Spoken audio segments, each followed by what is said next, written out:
Bronchitis की बात करें तो ये आपके रेस्पिरेटरी सिस्टम से जुड़ी हुई एक बीमारी है।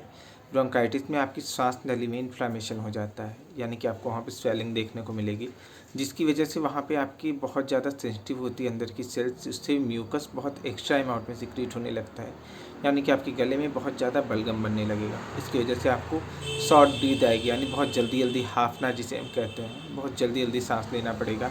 साथ ही साथ आपको सांस लेने में दिक्कत होगी, चेस्ट में पेन होगा। दोस्तों, ये दो तरह का होता है, acute bronchitis and the chronic bronchitis. Acute bronchitis की बात करें, अगर ब्रोंकाइटिस के सिम्टम्स आपको शॉर्ट ड्यूरेशन के लिए आ रहे हैं, यानी कम समय के लिए आ रहे हैं, तो उसे हम कहेंगे एक्यूट ब्रोंकाइटिस।